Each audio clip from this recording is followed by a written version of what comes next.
Hello, everybody, and welcome to this edition of Greet the Week. I'm Jan Moray, and I'm here with my co-host, Mona Duncan, and we have a couple of our regular guests on. Welcome, everybody, and welcome to those people who are watching on the replay. So if you are wanting to see Greet the Week, you can sign up for weekly reminders.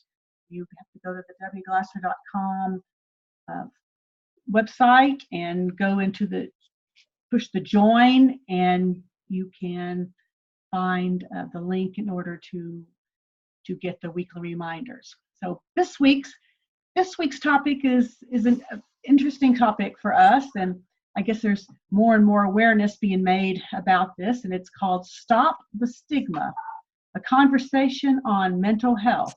Mona was watching a show on CBS this morning where they were talking about mental health and thought this would be appropriate for us to discuss here. So Mona, take it away. Well, thanks. I appreciate the opportunity to share, as always. And the thing of it is that the thing that impressed me the most with their broadcast was that they called it mental health. Now, I mean, throughout the whole thing, they interspersed the fact that, mental health and mental illness. But Dr. Glasser was, very much on the cutting edge of calling it mental health as opposed to mental illness, and even likened it to one of his little graphics, that the fact that we have physical health and physical illness, that we know what to do about it. But often that whenever there is something that is not as healthy with our mentality as could be when our emotions and so forth, we really don't know how to overcome the blues or the sadness or the disappointments. And so he talked about, doing things and how to overcome that. But in looking at stopping the stigma, and the fact that, at one time there's been almost everything that's been a big stigma, whether it's smoking or having an addiction or even cancer, and how that Betty Ford and her courage to step forth and, race for the cure. And now that people are beginning aware of the fact that these are things that happen in life. And whenever they happen, there's not that stigma there, or it should not be, to be more loving and concerned rather than judging of. And so I just thought we would kind of begin to talk about that. And I'll give some of the things that they said, and then Jan, by all means, jump in and make some comments. Okay. That in their opening song, and I've given I'll give it again, it's cbsnews.com/stop the stigma. And it's a beautiful recording. It's still on there. And it started off with there is a dash between stop the and stigma. Stop dash the dash stigma for the website to get there. Just right. Find it. Yeah. Okay. And it started off with this little song about, this is my life sign, take back my life sign. And I just love that. And that no matter where we are, any of us that, we're kind of down or discouraged or whatever, just to throw those arms up and say, this is my take back my life sign, that we are in charge of our life and we're in charge of our thoughts and our actions. And as we can be well aware of that and begin to act on it. And in talking with some of the people on the street, there was one that said, well, I'm trying to get my life together. And just the fact that recognize it, that there's something here, and the fact that we're trying, that there's something within inside you that lets you know, because our wisdom heart will tell us when things are not going as optimally as they could, because each one of us have been given so many gifts and talents. And one of those gifts was that little bitty measure of faith to overcome, to spring back, to heal. And as we get in touch with that and begin to look at it. And so they were also talking about, well, what are some of the signs of not being that, being aware of the fact that maybe I'm crossing some boundaries here and getting into a danger zone. And of course, it's excessive anything. Yes. But primarily excessive worry, excessive fears, excessive sadness. that even bothers and gives you trouble sleeping, and that interferes with functions and your own personal safety. That whenever you begin to have those thoughts of not taking care of yourself, there's time to reach out. Yeah. And the 3 specific ways on the program was to give space for prayer, give space for thoughts, give space for, whether it's a prayer, whether it's a meditation, whether it's a personal, give space for it, because it's life and the way that we are created to be and the way that our system automatically runs is that there's something inside of us that's trying to say, hey, there's something that needs to be worked on. You need to pay attention to this. Yeah, pay attention. Yeah. And then give space for helping each other. And there's a beautiful young lady on there. I think it was her first year in college, whenever she went away and she began to realize that, she was some of those danger signs, and she began to see it within herself, but she didn't want to say anything to her family because she didn't want them to lose respect for her. Right. That's so sad. That's the family is the one you really need to bring in to get support. And most of the time, they don't lose respect for us. There may be those sad occasions. Right. But most of the time not. They really are there for us. Even if initially it may take a few minutes to get there, they are there for us. But she began to draw in some friends and neighbors and started a little support group, and even entitled it The Mental Elephant. Oh, I saw that. That was really clever what she did there. Yeah, because it was the connotation of, let's talk about this elephant that's in the room. Mm-hmm. And as we can talk about it, anytime you begin to put some definitions to something and some boundaries on it, it can begin to shrink in size. That it's not as big and as powerful as we make it out to be if we all carry this load together. Right. That there's more than for one of us to do. And I think one of the reasons why there is stigma surrounding mental health and other things as well is we don't understand it. And when something, if there's something that we don't understand, we're kind of afraid of it. We want to stay away from it. We don't want to catch it because we don't really know how it works. And so the first response is to move away and separate yourself. And it's like, no, there's nothing wrong with it. People go through this in their lives all the time. Everybody goes through some kind of an episode like this at some point in their life to different degrees, but it's all part of being a person and having relationships. Part of life. Right. And it's to realizing that although we have a tendency and we are special, okay, but sometimes we have a tendency to think that we're so special that no one else is like us. They've never had this problem. Right. They've never had these thoughts. Because they don't talk about it. Right. So we're not talking about it. So there's some mystery about it. And, there's something wrong if I admit it. Yeah. So stop the stigma, have enough courage to speak up and say, hey, wait a minute here. I'm needing to talk some things out, and can you just listen? And sometimes in talking it out, whether it's to a friend or whatever, we're hearing it and bouncing back to us so that we're hearing what we're saying and we're seeing the sense in it.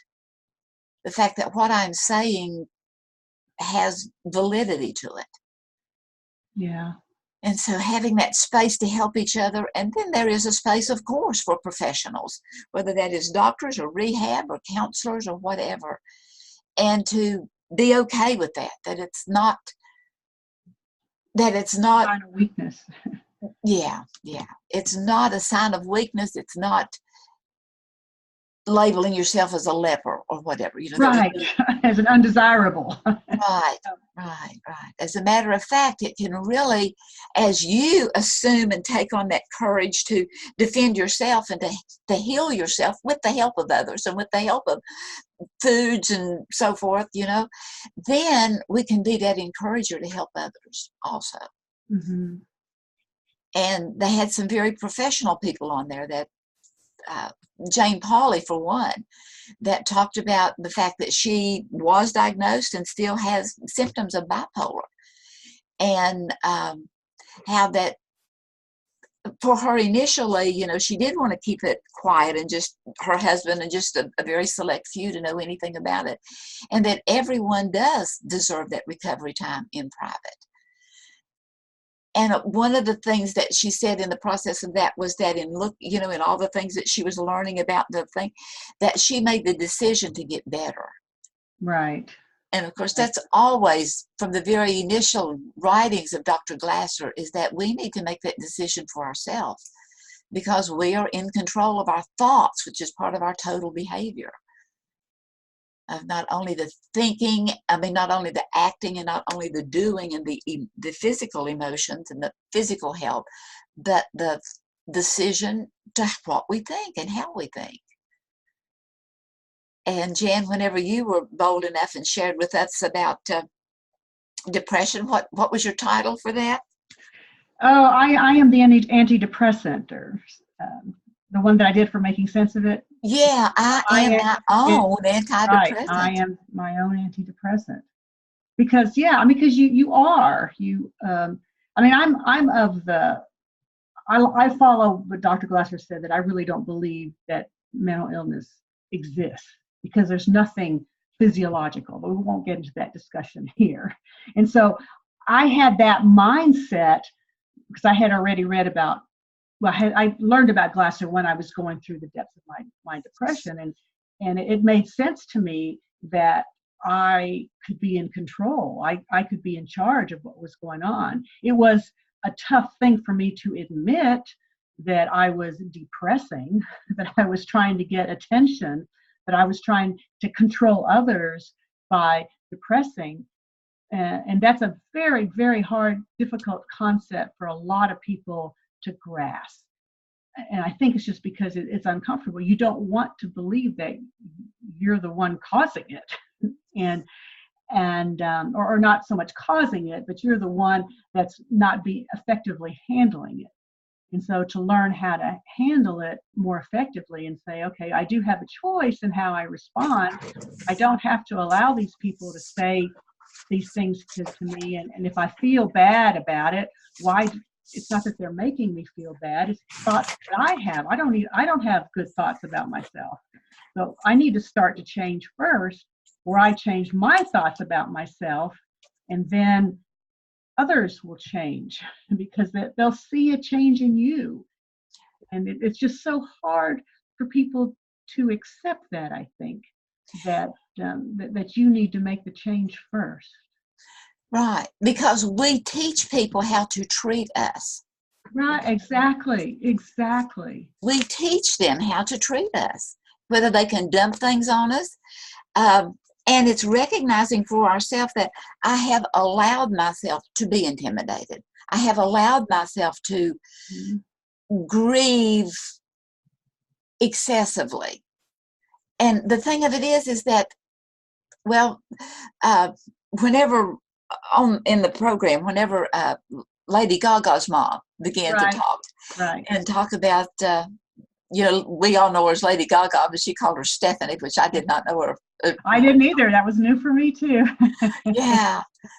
How that Stephanie had always been a very unique individual and her own person, and watched her own drum and all that kind of stuff. But when do you begin to say, hey, Houston, we have a problem? Right. Yeah. And to notice that and to begin to look at what is normal, not that there isn't, there is somewhat of a norm, but not that everyone, not a script for everyone to write, or to There's walk no with. one succinct definition that everybody falls into. Right. But even though there is a norm, or there is kind of a middle ground, it's looking at what is age appropriate, what is personality appropriate, and what is beginning to get out of bounds. And that out of bounds can be either way, as into, being kind of with the manic depressive, as into being the super high or the super low. And then to listen with understanding, to take the person seriously. And again, back to Dr. Glasser, is learning how, and all of us that are still working with the choice theory, is helping to ask questions that will help the person to self-evaluate. Not to dig in and give the answer, and not to, to please us, but for help them to dig into, well, have you thought about it this way? Or what is normal for me may not be normal for you, but that doesn't mean it's terribly out of bounds. But let's understand where you're coming from, so that it is kind of within an acceptable range. Yeah. I know whenever I was teaching doing one of the basic intensive trainings for teachers, and was talking about the fact that Dr. Glasser does not acknowledge disabilities. And there was some, oh, well, what are you talking about? People don't have disabilities. I said, well, it's not that, we've used that word so much that we get real attached to it. Is that Dr. Glasser believed that everyone had varying degrees of ability. Mm-hmm. And so instead of focusing on the varying degree that was not as proficient as others, but looking at the amount of ability that person had and focusing on it and helping them to become more competent in that particular level of. And so you're putting times, a positive spin on it. So you're looking at what they can do instead of what they can't do. Right. And especially whenever a professional, whether it is a teacher or a doctor or whomever, gives a label, how often we then take it on as that is who I am, and we begin to live down to it. Right. And we can't even have that courage that I am more than that. I am more than that. And the fact that the worst that you are, every one of us, we are more than the worst thing we've ever done. Right. You don't let that worst thing define you. It was just something that happened, and circumstances were such that you felt that was the best thing you could do. And, but you move on from it. You learn from it, and you keep going. Yeah. And to always, be around and be a part of setting this environment of acceptance and safety. Right. You're talking about the label, and it brings back the story that I've used numerous times. I don't know if I've used it here, but when I have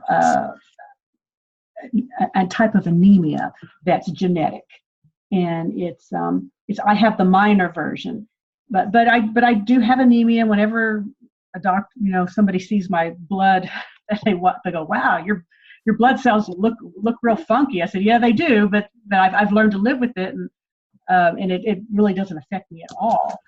But growing up, my mother let me know that I had this anemia. She said, you got to be careful, don't overdo it, don't exert yourself, don't do all this stuff.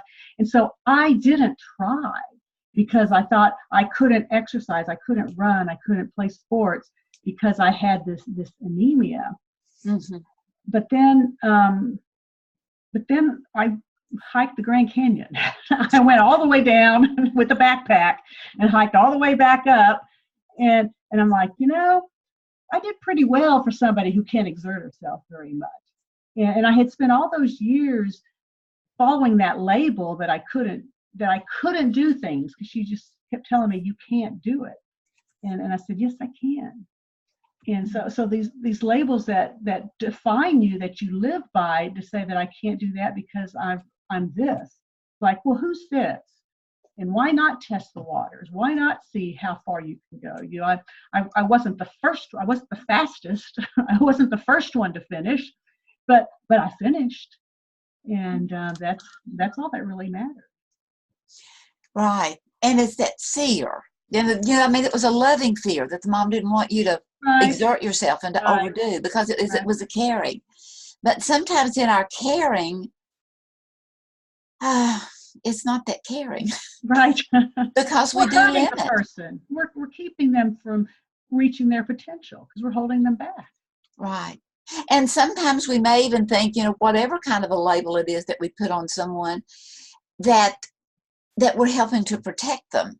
Right. That if people know that they have that propensity, then maybe they won't maybe they won't. Well, it may be done with a loving intent. Yes. So it's as much to educate us as the parents and the siblings and the public in general as it is to the individual themselves that has the anemia or that has the super sadness or the fears or the anxiety or the whatever.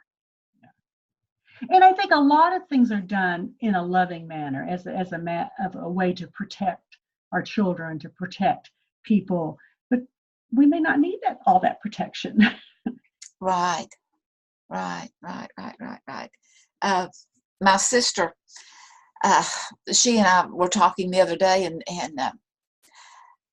how that these things that are said to us, we can hold on to them and, like I said, live down to them or until we become aware of the fact.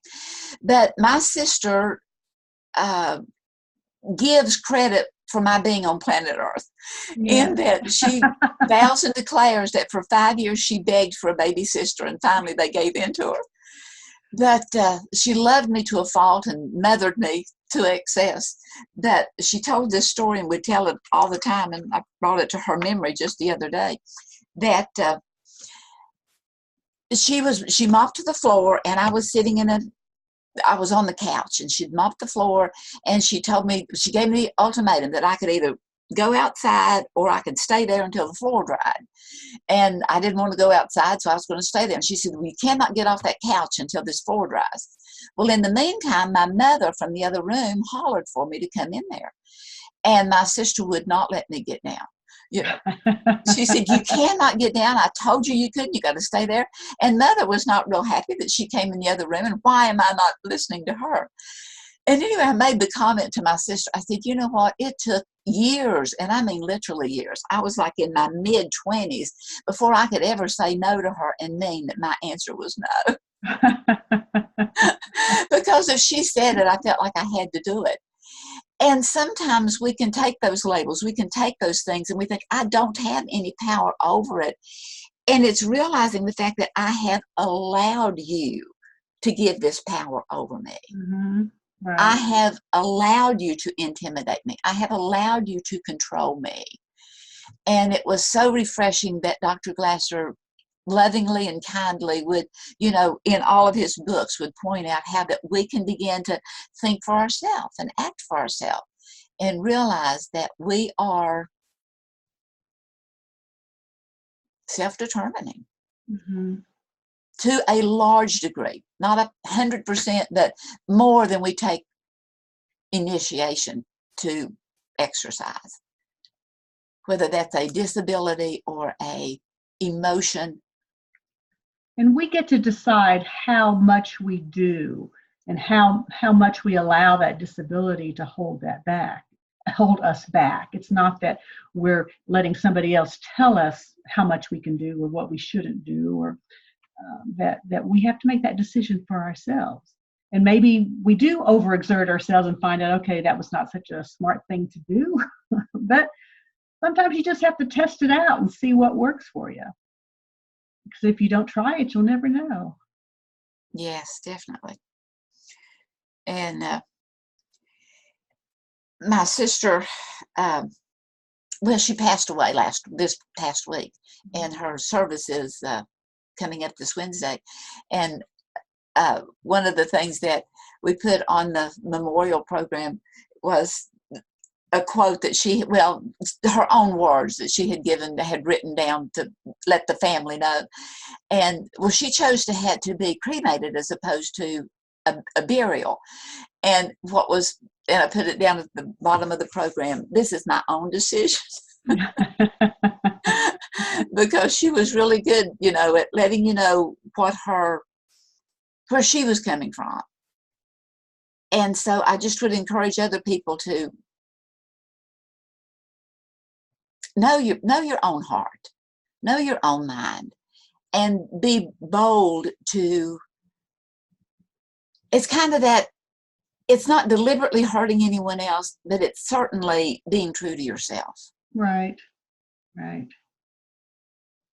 Yeah, because there are few people who don't want to hurt anybody's feelings, so they don't really say what they want.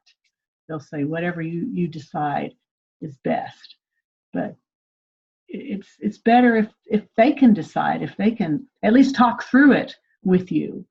So it was good that you were able to have that conversation with her. Yeah. About what to do, what she wanted, because you want to do what they want. Yeah. And it's loving you enough to take care of you. Yeah. And even if you do have anemia, to Right. realize that, maybe it's not so severe. Right. At least try it out and give it a chance to see, and then be pleasantly surprised. And then live in that pleasant surpriseness that, hey, I do have a voice and I can find it. And there are others that will appreciate and share their voice also, so that we can keep those conversations going. Yeah. Yeah, to let people know that it's okay to talk about it. It's okay to admit that you have it. I mean, Jane Pauley's example, is a good one. She wanted to go ahead and tell the network and everything, and the doctor's like, no, you don't want to let anybody know. And so I think sometimes the doctors might even be the ones keeping this stigma going, that they don't want anybody to talk about it. But the way I look at it is I love Dr. Glasser's little diagram that you were talking about with the continuum, for mental health and for physical health, where you go from healthy to not so healthy.